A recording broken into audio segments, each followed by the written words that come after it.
আসসালামু আলাইকুম। আইটেক স্কুলের লার্ন ফার্স্ট পে লেটার প্রোগ্রামের হচ্ছে ফিনান্সের নবম অধ্যায়টা কিন্তু করতেছি।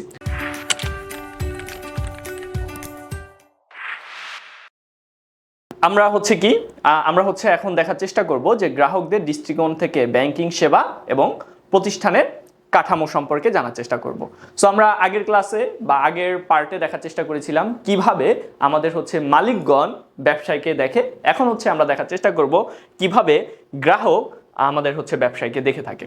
সো আমরা হচ্ছে আগের ক্লাসে কি জানছি? আমরা জানছি হচ্ছে আমরা হচ্ছে আমাদের ব্যাংকের মৌলিক ধারণা সম্পর্কে জানছি এবং আমাদের যে মালিক পক্ষের উদ্দেশ্য এটা নিয়ে জানছি। সো আমরা কি ফোকাস করব আজকে? আমরা একজন সাধারণ মানুষ বা গ্রাহক হিসাবে ব্যাংক আমাদের কিভাবে বা কোন কোন জায়গায় উপকারে আসে সেগুলো আজকে কিন্তু আমরা ভালোভাবে জানার চেষ্টা করব।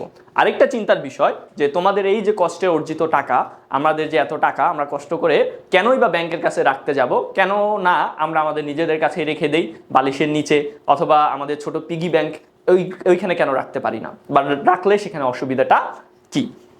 আচ্ছা, সো আমরা এখন দেখার চেষ্টা করব যে গ্রাহকদের প্রেক্ষাপটে ব্যাংকের উদ্দেশ্য। সো আমরা যে আজ গ্রাহক ব্যাংকের কাছে যাব, এটা কেন যাব, এটার উদ্দেশ্যটা কি? এক নম্বর হচ্ছে আমাদের আমানত আমরা সৃষ্টি করতে চাই। আমাদের কাছে হচ্ছে মনে করো এখন 100 টাকা আছে, আমি আজকে 100 টাকা রাখলাম, তারপরে হচ্ছে কালকে 100 টাকা রাখলাম, এরকম আমি যদি প্রতিদিন 100 টাকা করে রাখি, 1 মাস পরে আমার কাছে দেখা যাবে যে 3000 টাকা হয়েছে। 12 মাস পরে বা 1 বছর পরে দেখা যাবে আমার কাছে 36,000 টাকা হয়ে গেছে। সো আমার কাছে বড় একটা আমানত সৃষ্টি হবে। সো আমানত সৃষ্টি করার উদ্দেশ্য আমি চাই কি? আমি চাই হচ্ছে ব্যাংকের কাছে যেতে। তাছাড়া হচ্ছে ব্যাংক এই যে আমার টাকাটা নিচ্ছে, ওইটা কি করবে? এই টাকাটার হচ্ছে নিরাপত্তা প্রদান করবে। কি করবে? নিরাপত্তা প্রদান করবে। সো আমার নিজের কাছে টাকা রাখলে অনেক ধরনের ইস্যু হইতে পারে। মনে করো আমার ব্যাংকটা চুরি হয়ে যেতে পারে, অথবা আমি বালিশের নিচে টাকা পলায় রাখছিলাম, সেখানে হচ্ছে ইঁদুরে টাকাকে কেটে ফেলতে পারে। সো আমাদের নিজের কাছে অর্থের নিরাপত্তার চেয়ে ব্যাংক আমাকে একটা বেটার নিরাপত্তা বা সিকিউরিটি প্রদান করতেছে। সো আমরা মেইনলি দুইটা কারণে, একটা হচ্ছে আমানত সৃষ্টি করা এবং আরেকটা হচ্ছে কি? আরেকটা হচ্ছে আমাদের নিরাপত্তার জন্য আমরা সাধারণত কি করি? আমরা সাধারণত ব্যাংকের কাছে যেয়ে থাকি। এখন দেখো আমানতের মধ্যে কি কি রয়েছে। একটা হচ্ছে চলতি আমানত। অনেক সময় আমরা ব্যাংকে অ্যাকাউন্ট খুলি চলতি অ্যাকাউন্টে। সো আমার হয় কি, প্রতিদিন আমার মনে করো যদি বড় একটা বিজনেস হয় এবং আমার সারাদিনে যদি মনে করো 1 কোটি 2 কোটি টাকা ট্রানজ্যাকশন হয়, সো আমার হয়তো প্রতিদিনে 1 কোটি টাকা আসে, আমার 80 লক্ষ টাকা উঠানো লাগে, আবার পরের দিন 1 কোটি আসে, পরের দিন আমার 1 কোটি 10 লাখ টাকা হচ্ছে পেমেন্ট করা লাগে। সো এরকম বড় ধরনের যদি লেনদেন হয় আর ইনস্ট্যান্টলি লেনদেন যদি হইতেই থাকে, অনেক ট্রানজ্যাকশন হয়, সেই ক্ষেত্রে হচ্ছে তোমাদের চলতি অ্যাকাউন্ট খোলা বা চলতি আমানত খোলাটা সবচেয়ে বেশি গুরুত্বপূর্ণ। এক্ষেত্রে টাকাটার সবচেয়ে বড় সুবিধা হচ্ছে তোমার মানে নিরাপদে ট্রানজ্যাকশনটা হচ্ছে, নিরাপদে আমরা টাকাটা ট্রান্সফার করতে পারতেছি। আরেকটা সুবিধা হচ্ছে যে হচ্ছে এখানে কোনো লিমিট নাই, আমি আনলিমিটেড দৈনিক যতবার ইচ্ছা এই অ্যাকাউন্টের মাধ্যমে ট্রানজ্যাকশন করতে পারি। কিন্তু একটা অসুবিধাও রয়েছে। অসুবিধা হচ্ছে অন্যান্য যে কোনো অ্যাকাউন্টে তুমি যদি টাকা রাখো, সেখানে একটা নির্দিষ্ট অ্যামাউন্টের সুদ পাচ্ছ, প্রফিট পাচ্ছ, কিন্তু আলটিমেটলি কি হচ্ছে, এই চলতি আমানতে কোনো প্রকার সুদ পেমেন্ট করা হয় না। সো বিজনেস পার্সপেক্টিভে যদি তোমার থাকে তাহলে হচ্ছে এই অ্যাকাউন্টটা তোমার জন্য বেস্ট। তারপরে হচ্ছে সঞ্চয় আমানত। এই ক্ষেত্রে আমরা টাকাটা কি করি?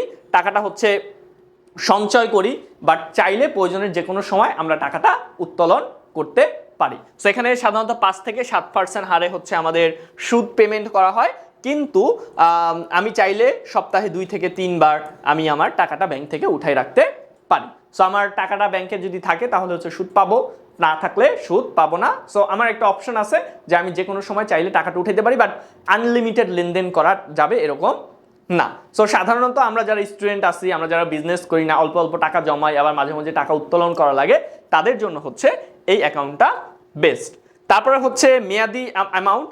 নির্দিষ্ট মেয়াদ সর্বনিম্ন 1 মাস থেকে ঊর্ধ্বে যে কোনো সময়। এই ক্ষেত্রে হচ্ছে সুদের হার সবচেয়ে বেশি থাকে।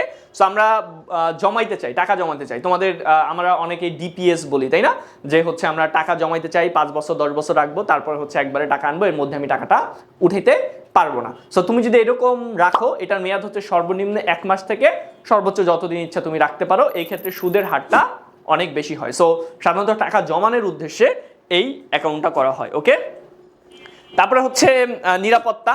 আমাদের এই যে ব্যাংকের কাছে এই যে টাকাগুলো রাখতেছি, বা আমার আরও অনেক রিসোর্সেস অ্যাসেট রয়েছে, যেমন আমার গয়না, তারপর হচ্ছে অন্যান্য জিনিস আমি চাইলে ওর কাছে রাখতে পারি, ও আমার এটা নিরাপত্তা প্রদান করবে। ওকে,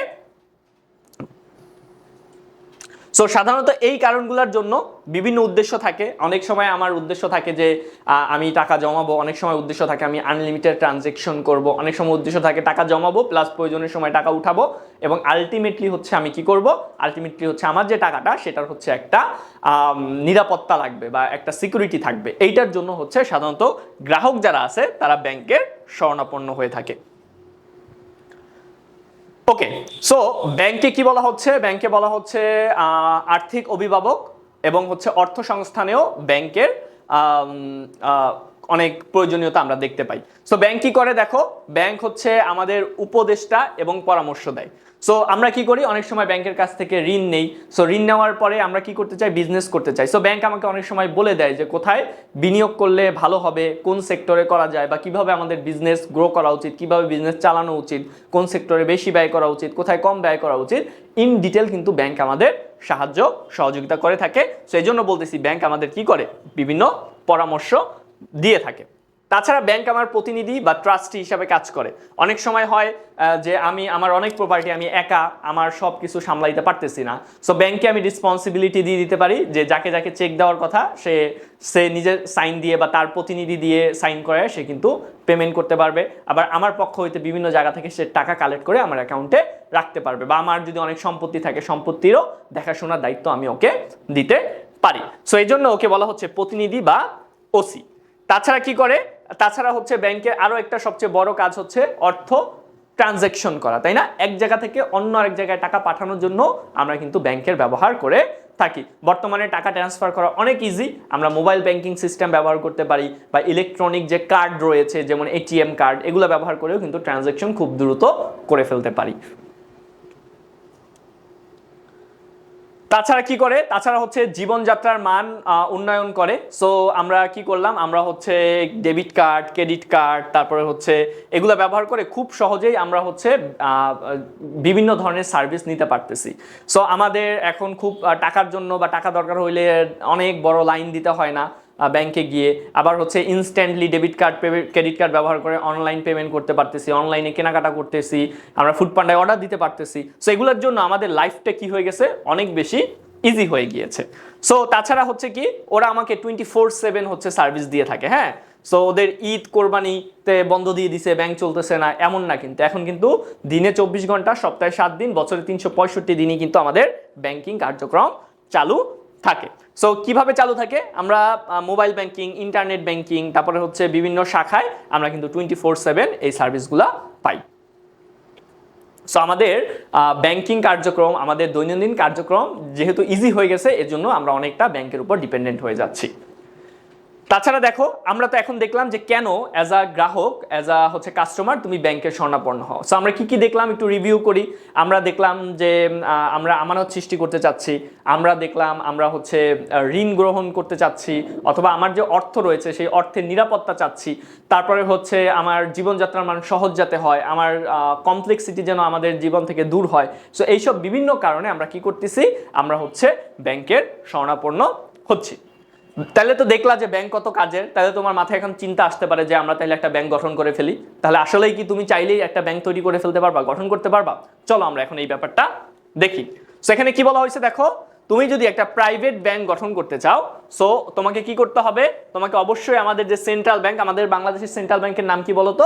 আমাদের বাংলাদেশের সেন্ট্রাল ব্যাংকের নাম হচ্ছে বাংলাদেশ ব্যাংক, তাই তো? বাংলাদেশ ব্যাংক। সো এই বাংলাদেশ ব্যাংকের কি করতে হবে, তোমাদের এই বাংলাদেশ ব্যাংকের যে আইন রয়েছে সেই আইন অনুসরণ করতে হবে, এবং সর্বনিম্ন 2 জন এবং সর্বোচ্চ 13 জন পরিচালকের সমন্বয়ে এই হচ্ছে তোমাদের ব্যাংক গঠন করতে হবে। এখন জাস্ট 13 জন ফ্রেন্ড মিলেই তৈরি করতে পারবে না, এখানে অনেক প্রসিজার রয়েছে, প্রসিজার ফলো করে অনেক বড় হচ্ছে তোমাকে অর্থ সংস্থান করতে হবে, সিআরআর, এসআরআর, অনেক নিয়ম রয়েছে, এগুলো পালন করে তারপর হচ্ছে আলটিমেটলি তুমি ব্যাংক গঠন করতে পারবা।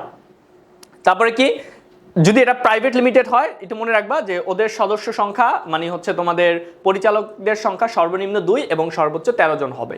কিন্তু এটা যদি পাবলিক লিমিটেড কোম্পানি হয়, এটার সদস্য সংখ্যা সর্বনিম্ন 7 এবং সর্বোচ্চ সীমাহীন পরিচালকের মাধ্যমে এটা প্রতিষ্ঠান করা যায়। মানে সর্বোচ্চ পরিচালকের সংখ্যাটা এখানে নির্দিষ্ট না।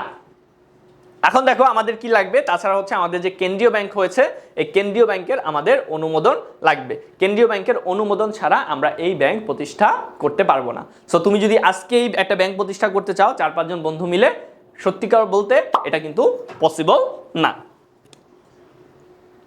সো আজকে আমাদের ক্লাসের একটু সারসংক্ষেপগুলো দেখে নেই। আজকে আমরা কি দেখলাম, ব্যাংক কিভাবে আমাদের যে সঞ্চয় রয়েছে, আমাদের যে আমানত রয়েছে সেটাকে সুরক্ষিত লাগে, সে কিভাবে আর্থিক অভিভাবক হিসাবে আমাদের কাজ করে এবং আমাদের দৈনন্দিন যে কার্যগুলো রয়েছে সেগুলোকে আমাদের অনেক সহজ করে তোলে এবং আমাদের জীবনযাত্রার মানকে কিভাবে উন্নয়ন করে। তাছাড়া আমরা আরো দেখলাম যে ব্যাংক প্রতিষ্ঠান নির্দিষ্ট আইনি সংখ্যা ও নিয়মাবলী সম্পর্কে আমরা আজকে ধারণা পেলাম। সো তোমাদের জন্য আজকের ক্লাসে একটা বাড়ির কাজ রয়েছে। বাড়ির কাজটা কি, তোমরা তোমাদের পরিবারের সদস্য দেখবা, হয়তো দেখবা তোমার বাবা যারা ব্যবসা করতেছে তাদের একটা ব্যাংকে অ্যাকাউন্ট রয়েছে, বাট অ্যাকাউন্টটা ডিফারেন্ট। তুমি স্টুডেন্ট, তোমার একটা অ্যাকাউন্টটা রয়েছে, সেটা হচ্ছে ডিফারেন্ট। তারপরে হচ্ছে তোমার আম্মু হয়তো একটা সেভিং করতেছে, 5 বছরের টাকা ব্যাংক থেকে আর উঠাবে না, এরকম একটা কমিটমেন্ট নিছে, তার অ্যাকাউন্টটা ডিফারেন্ট। সো কে কোন টাইপের অ্যাকাউন্ট ব্যবহার করতেছে সেটা তোমরা আজকে জানার চেষ্টা করবা এবং খাতায় লিখবা। আশা করি তোমরা আজকের ক্লাস থেকে অনেক কিছু শিখতে পেরেছো। তোমরা যদি মনে করো তোমরা কোনো কিছু শিখতে পেরেছো, তোমরা চাইলে কি করতে পারো, চাইলে হচ্ছে তোমাদের সামর্থ্য অনুযায়ী আমাদের হচ্ছে এখানে পেমেন্ট করতে পারো। তাছাড়া তোমরা একটা নির্দিষ্ট অ্যামাউন্টের পেমেন্ট পে করে তোমরা কিন্তু আমাদের একটা প্রাইভেট ব্যাচে চলে আসতে পারো, যেখানে হচ্ছে আমরা অনেক অনেক প্রশ্ন সমাধান করব এবং আলটিমেটলি তোমার একটা নিশ্চিত প্রোগ্রেস নিশ্চয়ন করব।